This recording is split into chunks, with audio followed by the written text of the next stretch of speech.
Joining me now is writer and broadcaster Esther Krakue. Esther, the King and Queen are headed to Australia next month and plans continue to be announced. What's happening, what isn't, and what's been canned? So this trip that has been planned for a very long time has been very looked forward to, because it's a first indication that the king is actually getting better. The fact that his doctors even approved this trip is quite something. Now we know the New Zealand leg of the tour is not going to go ahead due to advice from doctors, but the king will spend 3 days in Sydney and Canberra on official events. He'll be touring the naval fleet in Sydney. He's going to meet two renowned cancer researchers in Sydney as well. And the Queen is going to be visiting some of her patronages. We know that she's very passionate about children's literacy and supporting victims of domestic violence. So they're going to be sort of continuing on with the work that they've been doing here, remotely. But we also know that the King is going to conduct a walkabout, which is no longer called a walkabout. It's called an opportunity to meet the public. And now we know that it was first started by Queen Elizabeth in the 1970s on her tour of New Zealand, but the name has had to be changed from walkabout to meeting the public, because apparently it's offensive to some Indigenous groups. Apparently, they use it to indicate someone that's, going on a long journey or doing some sort of initiation rites. So they find that the use of the term to just describe someone, walking about as quite offensive. And it's quite an interesting pivot from the past, because we know that the king's father, Prince Philip, had a lot of infamous gaffes.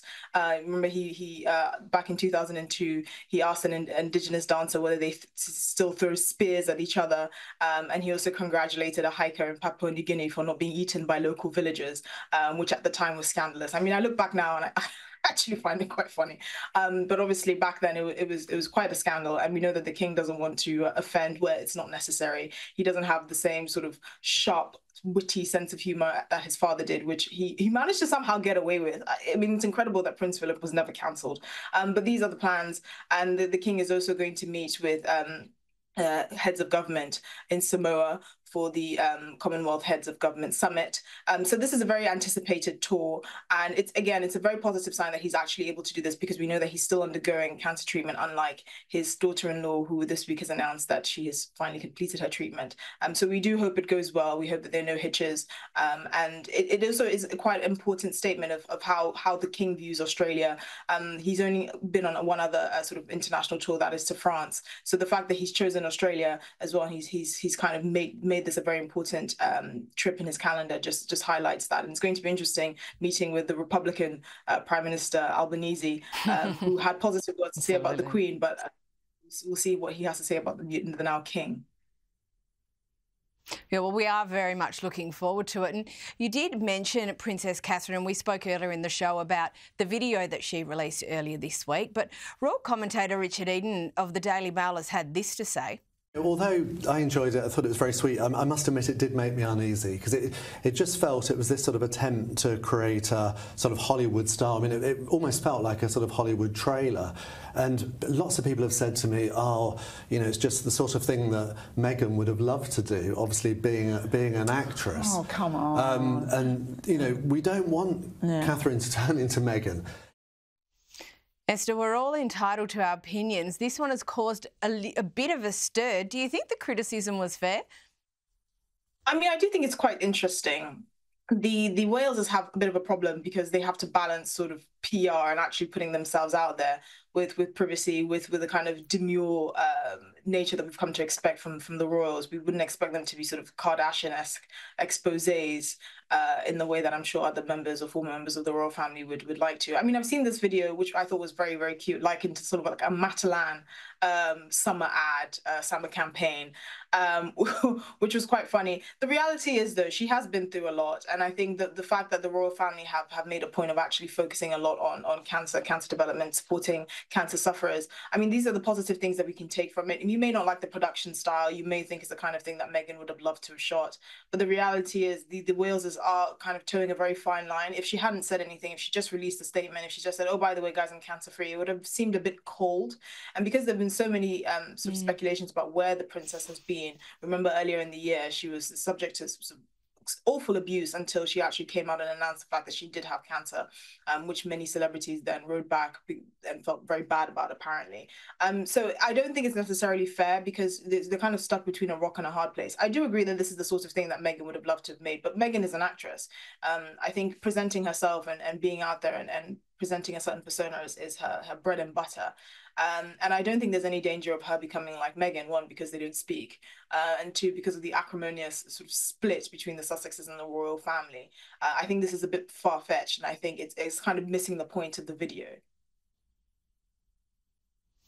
Yeah, absolutely. And look, another topic that keeps popping up since you mentioned Meghan is how difficult Meghan is to work for. Now, a couple of strident allegations have been made this week, calling Meghan Duchess difficult and a dictator, fighting words. Why is this all back in the news? Well, because the Sussexes business, organization, Archewell, has struggled with recruitment and certainly retainment. They've lost dozens of employees since its relatively recent launch. And, you know, these kind of rumors that it's actually Meghan that's difficult, it kind of harks back to the fact that members of her own staff, when she was a working member of the royal family, quit. She had quite a high turnover. We know that Prince Harry mentioned in this book that William and him got into a physical altercation over the fact that Meghan was alienating members of her own staff. She was quite demanding and all of that. And you can kind of see where these rumors would come from. Meghan was an actress. You know, she did have her own blog, but she wasn't really known for like managing members of staff. She's never really been a business person. And sort of the human resources, managing human beings aspect of it may be very well lost on her, because when you come from that sort of background, when you are a performer, where you are basically solo, managing staff is actually quite difficult. It's not an easy thing to do. Even for the case of the Waleses, Prince William and Princess Catherine, it's something that has taken a while, because if you've not actually worked in a business environment, if you've not had an actual job, if you've not done a lot of administrative tasks or actually managed people, it's not something that necessarily everyone can fall into. I mean, I know recruitment agencies that actually ask, female-only recruitment agencies that ask, would you like a female boss? And the reason why they do that is because, you know, they know that some female bosses can rub people up the wrong way. Now, we don't know why, but I suspect that's something that Meghan is grappling with. The fact that she hasn't actually managed staff before. She doesn't really have that background. She seems to come from a culture where she thinks that if she's seen as hard or abrasive or aggressive, it's sexist, because it's saying, oh, you'll never say that about a man. But actually, managing people is difficult, and it is a skill in and of itself.